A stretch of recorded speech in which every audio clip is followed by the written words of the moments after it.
오늘은 이 본문의 말씀을 가지고 가장 뛰어난 이름 이런 말씀을 드리겠습니다. 성탄절을 앞두고 이제 다음 주 성탄절입니다. 예수의 이름이 가장 뛰어난 이름이다, 이렇게 말할 수가 있습니다. 그 세상에는 뛰어난 이름이 많습니다. 우리나라를 지켜 이순신장, 뛰어난 이름이죠. 한글을 창제한 세종대왕 이름이, 노예 해방을 시킨 아브라함 링컨, 귀한 이름이죠. 그런가 하면 요즘에 유럽에서 활동하는 손흥민, 득점왕을 가서 한국 사람의 이런 애를 높였죠. 그런 뛰어난 이름입니다. 이렇게 뛰어난 이름은 많은 사람 앞에 존경을 받고 또 좋은 영향을 끼치고 매우 유익한 사람들인 것입니다. 근데 오늘 성경 본문에서 가장 뛰어난 이름은 예수님이다, 이렇게 말씀하고 있습니다. 그러면 오늘은 예수님이 탄생하신 성탄절을 앞두고 왜 예수님은 가장 뛰어난 이름인가 알아보면서 은혜를 나누고자 합니다. 첫 번째로 예수님이 가장 뛰어난 이름인 것은, 예수님은요 하늘과 땅의 모든 권세를 가지신 분이기 때문에 뛰어난 것입니다. 오늘 본문 9절에 보니까 이러므로 하나님이 그를 지극히 높여 모든 이름 위에 뛰어난 이름을 주사 하늘에 있는 자들과 땅에 있는 자들과 땅 아래에 있는 자들로 모든 무릎을 예수의 이름에 꿇게 하시고 모든 입으로 예수 그리스도를 주라 시인하여 하나님 아버지께 영광을 돌리게 하셨는다, 이렇게 말씀하셨어요. 마태복음 28장 18절에 보니까 예수께서 나와 말씀하여 이르시되 하늘과 땅의 모든 권세를 내게 주셨으니, 신이 말씀하셨습니다. 창조주 하나님께서 예수님에게 하늘과 땅의 모든 권세를 주셨다, 이렇게 말씀하고 있어요. 애굽 왕 바로가 요셉을 애굽의 총리로 이렇게 세우고서 뭐라고 하냐면, 나는 바로다, 애굽 온 땅에서 네 허락 없이는 수족을 놀릴 자가 없느니라 하면서 큰 권세를 요셉에게 주었듯이, 하나님은 예수님을 높여서 하늘과 땅의 모든 권세를 가진 만왕의 왕으로 세우셨다, 그것입니다. 예수님께서 제자들과 배를 타고 갈릴리를 이렇게 건너가실 때 큰 광풍이 불고 그냥 파도가 막 부딪혀서 그 물이 배에 가득 채워서 위험했어요. 그때 예수님은 고물에서 이렇게 배 고물에서 주무셨는데 제자들 깨우는 거예요. 예수님, 주여 우리가 죽겠습니다. 그때 예수님이 깨어나서 바람을 꾸짖으시며 또 바다더러 잠잠하라, 고요해라, 이렇게 할 때 바람이 딱 그치고 바다가 잠잠해졌어요. 이에 제자들이 저가 누기에 바람과 파도도 순종하는가, 이렇게 놀랬다는 것입니다. 대영 제국에 영토를 크게 늘린 가누트 왕이라고 있어요. 이 신하들이 호화로운 왕관을 그 머리에 씌워주면서 이제 왕의 명령을 거역할 자가 없습니다, 그렇게 말했습니다. 그러자 가누트 왕은 그 신하들을 다 데리고 바닷가로 가서 파도여 잠잠하라 소리 질렀습니다. 그러나 파도를 계속 눌러버려요. 그러니까 왕이 말하는 거예요. 보아라, 내 명령을 저 파도가 듣느냐? 이 우주에서 오직 하나님의 명령만이 고역할 수가 없단다. 하나님 앞에서 나는 왕관을 쓸 자격이 없다, 그렇게 말하더라는 것입니다. 그러나 예수님은 어제나 오늘이나 하늘과 땅의 모든 권세를 가지시고 천지만물을 다스리시는 왕이신 것입니다. 나인성에 어느 과부가 있었는데 그 젊은 독자 하나가 젊은 나이에 죽어버렸어요. 그 독자 하나를 바라보면서 의지하고 살아왔는데 그 독자마저 죽으니 이 과부가 얼마나 마음이 아프겠어요. 그 나이성에서는 그 과부의 슬픔을 알아서 사람들이 그냥 그 청년의 시체를 앞세우고 장례 행렬을 이루면서 사람들이 울고 있어요. 근데 그때 주님이 나타나셔서 과부에게 울지 마라 그렇게 하시더니 관에 손을 대시면서 청년아 일어나라 이렇게 할 때 죽은 젊은이가 일어나고 말도 하거늘. 그래가지고 그 자리가 슬픈 장례 행렬이 아니라 그 전과 다시 살아남으로 환희에 찬 기쁨의 행렬로 바꿨다는 거예요. 아멘. 여러분 이걸 누가 할 수가 있어요? 예수님. 누가 할 수가 있겠어요 이걸? 또 예수님은 죽은 지가 사흘이 나흘이 돼서 냄새가 나는 나사로의 무덤에 찾아가서 나사로야 나오너라 그랬을 때 죽은 나사로가 수족을 베인 채로 나오면서 걸어 나오는데 예수님이 저 옷을 풀어놓아 다니게 하라 이렇게 말씀하셨어요. 하늘과 땅의 모든 권세를 가진 예수님께서 하지 않으면 외에는 누가 이런 일을 할 수가 있겠어요? 아무도 할 수 없는 거예요.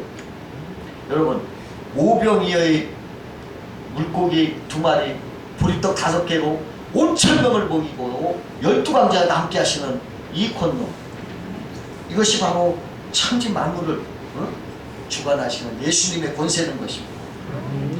이 성경에 보면은 예수님은 바다 위로 걸어가시죠. 이거 누가 하시죠? 만왕의 왕 천지 만물을 창조하시고 주재하시는 하나님의 할 수가 없는 거예요. 예수님은 하나님의 아들이요 하나님이신 것입니다. 가장 뛰어난 이름이라는 것입니다. 두 번째로 예수 이름이 가장 뛰어난 것은 인간을 죄에서 구원하셨기 때문입니다. 모든 인간은 처음 시조 아담의 범죄, 불순종으로 원죄를 안고 다 태어나요.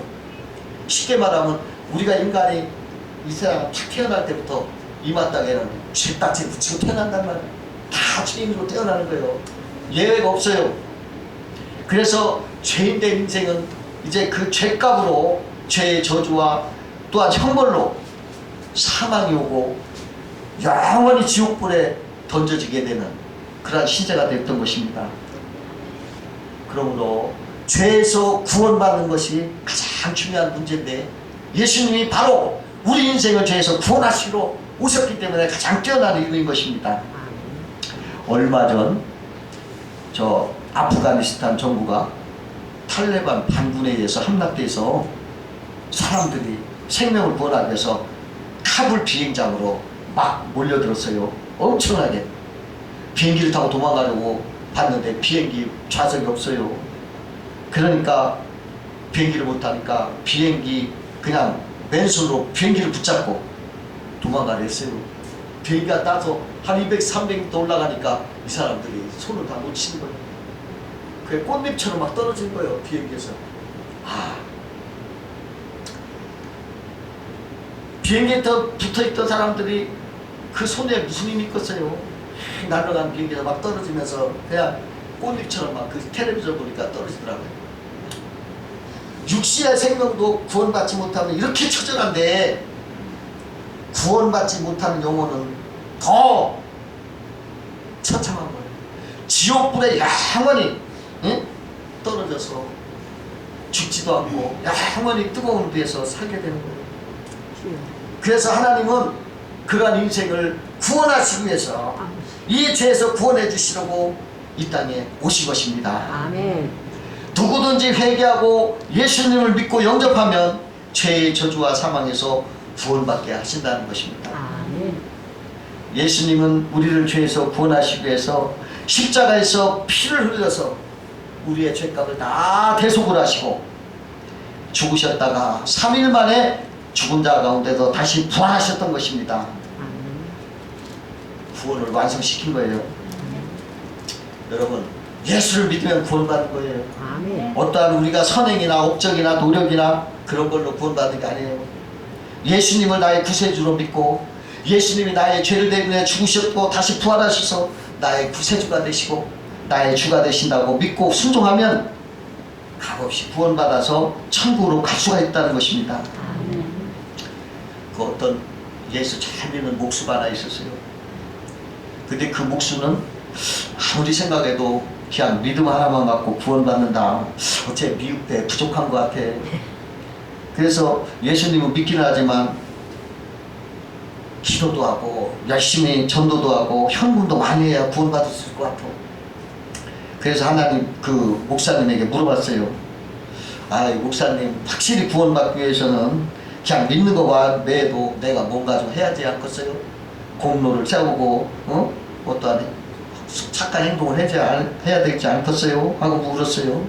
그러니까 예수님이 성경 말씀 에베소 2장 8절과 9절을 읽어주셨어요. 너희가 그 은혜로 인하여 믿음으로 말미암아 구원을 얻었나니 이것이 너희에게서 난 것이 아니요 하나님의 선물이라. 행위에서 난 것이 아니니 이는 누구든지 자랑치 못하게 함이니라.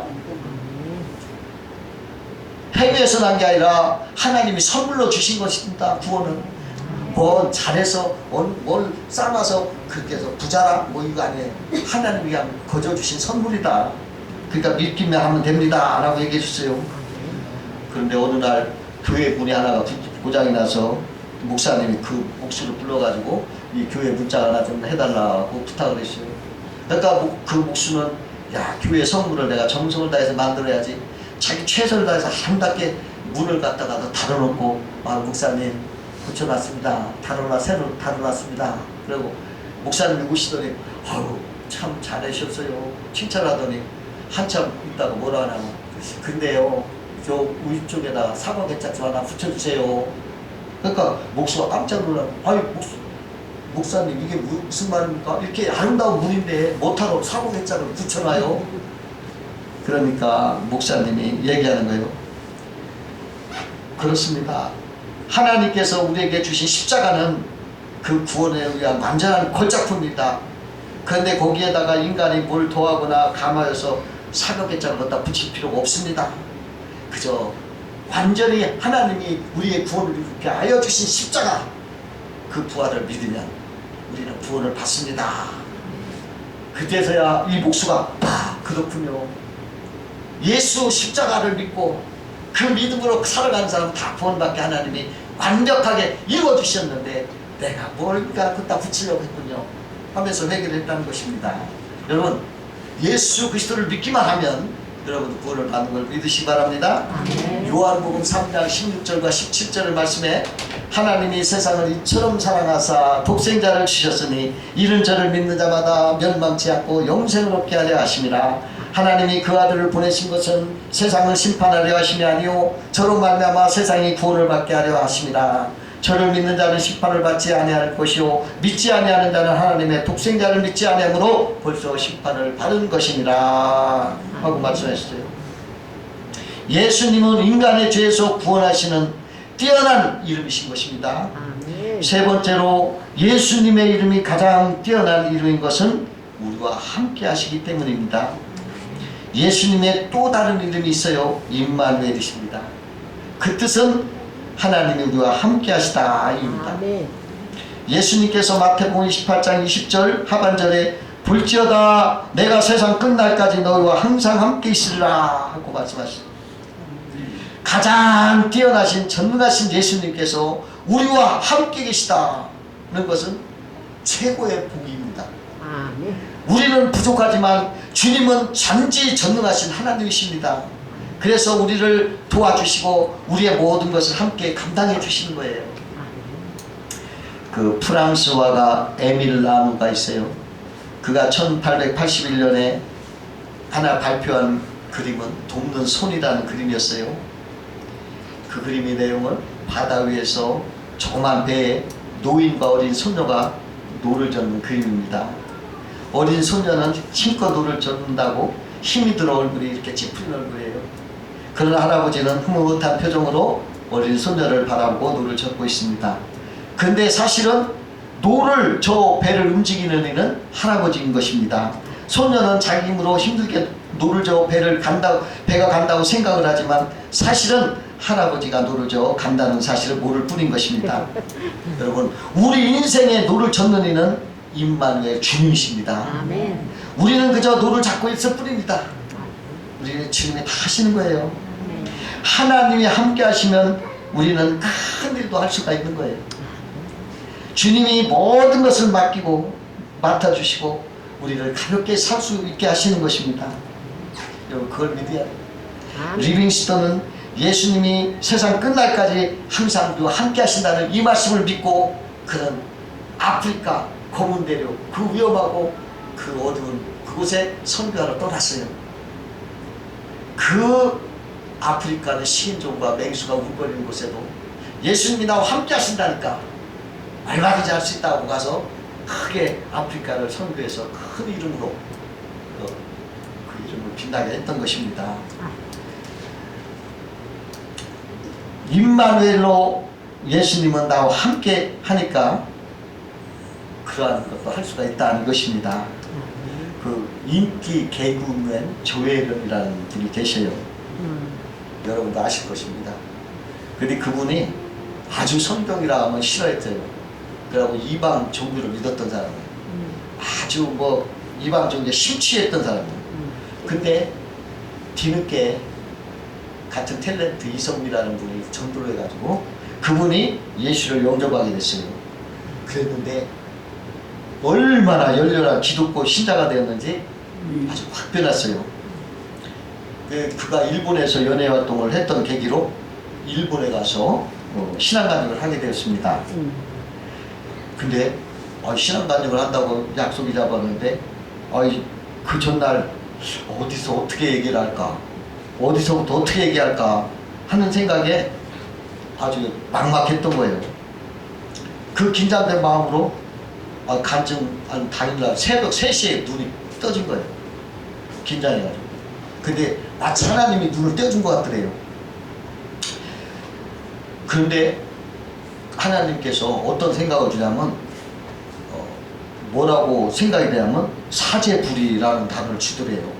이 사제불이라고 하는 것은 그가 옛날 일본 종교를 믿었을 때 사제불이라는 말이 있대요. 그건 뭐냐면 선생과 제자는 둘이 아니다 하나다 이 소리예요.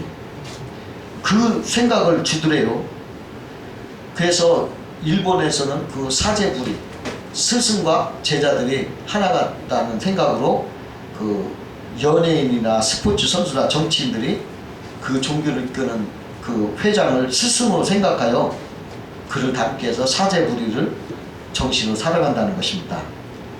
근데 왜 뜬금없이 하나님이 그날을 떠오르게 했을까? 그렇게 하고 있는데 그때 성령의 감동이 오는데 뭐라고 하냐면 예수는 네 죄를 위해서 죽으셨다.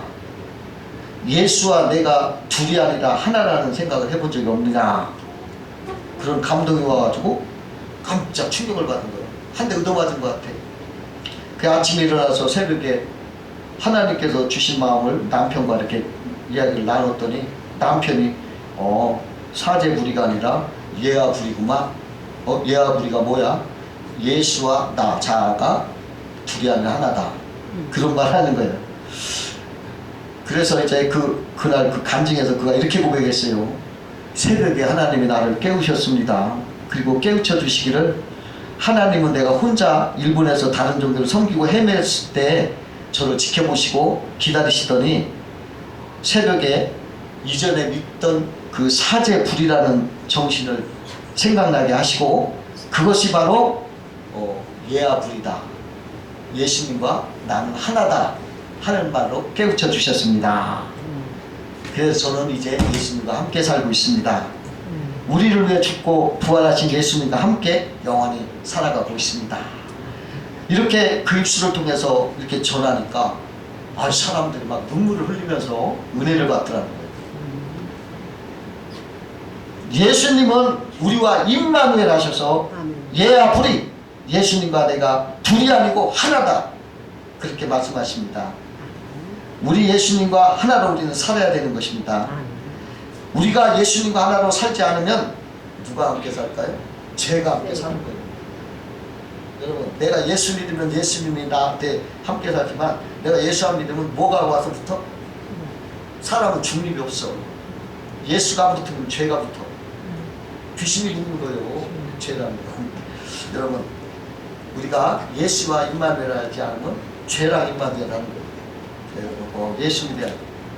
예수님은 나는 포도나무여 너희는 가지다 이렇게 말씀했어요. 여러분 포도나무와 가지가 뭡니까? 서로 밀접하게 하나잖아요. 그리고 물과 양분을 속으로 막 교류를 하는 거예요. 주님이 우리를 그렇게 비유하셨어요. 주님과 우리는 하나로 서로 밀접하게 교류를 갖고 있는 거예요. 근데 제가 또 한 가지 생각한 게 있어. 우리를 포도라고 하셨어요. 포도. 여러분 포도를 한번 생각해봐요.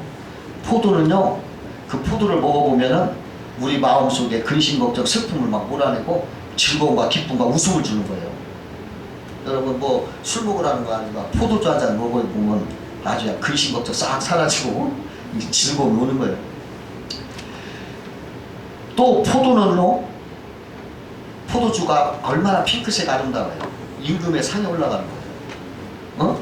그러니까 예수님 우리를 포도라고 하신 것은 우리가 그렇게 존귀하면서도 아름다운 존재라는 것을 말씀하시는 거예요.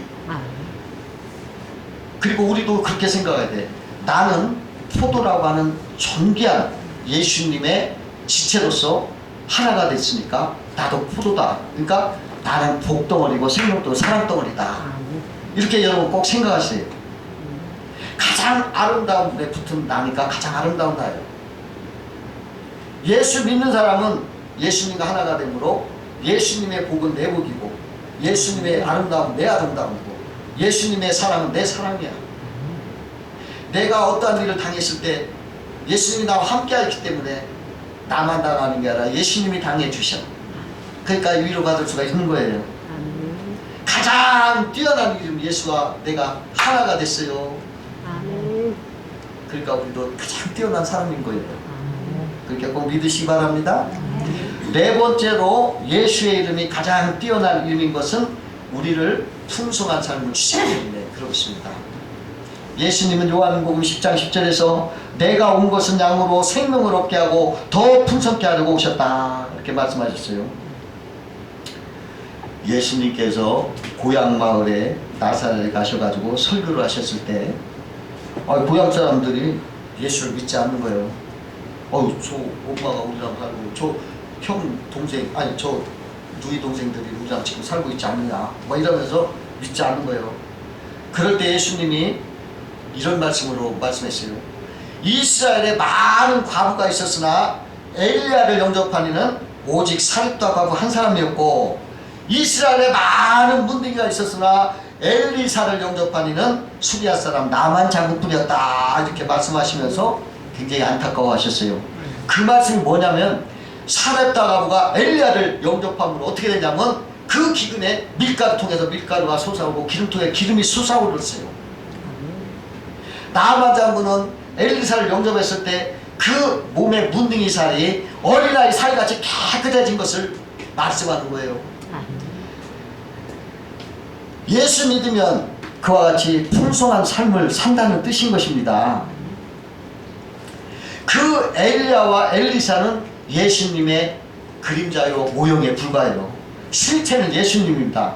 그 모형이나 그림자가 이와 같이 풍성한 인생을 얻는데 그 실체는 반드시 더 풍성함을 주신다 하는 말씀인 것이에요.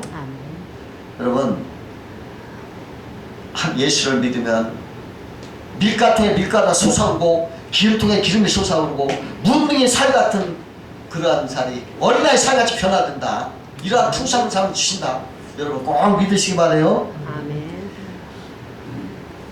우리 인생의 빈곤과 고난을 가져오는 것은 죄의 저주인 것입니다. 그런데 예수님께서 나무에 달려 우리 인간의 죄와 저주를 대신하여 지시고 죽으셨어요. 그리고 우리에게 풍성을 주시기 위해서 부활하셨던 것입니다. 그러므로 예수님을 믿으면 저주가 떠나가고 풍성함을 얻도록 하시는 것입니다. 갈라디아서 3장 13절에 그리스도께서 우리를 하여 저주받은 바 되사 율법에 의해서 우리를 속량하셨으니 기록된 바 나무에 달린 자마다 저주 아래 있는 자이니라 말씀하셨습니다. 이는 그리스도 예수 안에서 아브라함의 복이 이방인에게 미치게 하고 또 우리로 하여금 믿음으로 말미암아 성령의 약속을 받게 하려 하십니다. 이렇게 말씀합니다. 한마디로 예수가 나의 저주, 우리 인생의 저주, 죄를 다 안고 가셨어요. 죽으셨어요. 그리고 다시 부활하셔서 하늘의 모든 아브라함의 복을 우리에게 갖다 붙이셨다는 거예요. 그러니까 우리의 죄와 저주, 나쁜 걸 떼내주시고 하늘의 좋은 걸 우리에게 붙여주셨다는 거예요. 얼마나 풍성한 인생을 만들어주셨어요. 그 실제적인 예가 있어요. 미국 같은 나라는요, 예수님을 잘 믿기 위해서 유럽에 살던 청교도들이 신앙의 박해를 피해서 건너와서 미국에 살았어요. 그랬을 때 하나님이 그 신앙으로 사는 것이 복을 주시는데 얼마나 복을 많이 주었는지 한없이 주셔가지고 그 나라가 역사가 짧은 나라임에도 불구하고 세계 제일의 강대국가 됐고 세계 모든 사람이 그 나라를 부러워하는 것입니다. 그리고 세계를 다 다스리고 있어요. 우리나라도 세계에서 가장 가난한 나라였고 전쟁의 폐해 속에서 아주 희망이 없던 나라였으나 예수 그리스도를 믿고 나니까 하나님이 복을 주셔서 세계 10위권에 이런 나라로 반세기 만에 세계 10권 안에 강대국이 됐고 또 부자 나라가 되게 하셨어요. 자유민주주의가 꽃피우게 했던 거예요.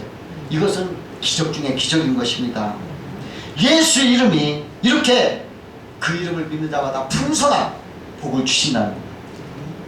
여러분, 우리가 예수님을 잘 믿고 따르면 여러분 우리에게 이렇게 우리 인생에 풍성한 복을 주시는 걸 꼭 믿으시기를 바랍니다. 네. 예수 이름은 우리에게 풍성을 주시는 가장 최고 뛰어난 이름이다. 여러분 믿으시기를 주의 이름으로 축원드립니다. 기도하겠습니다.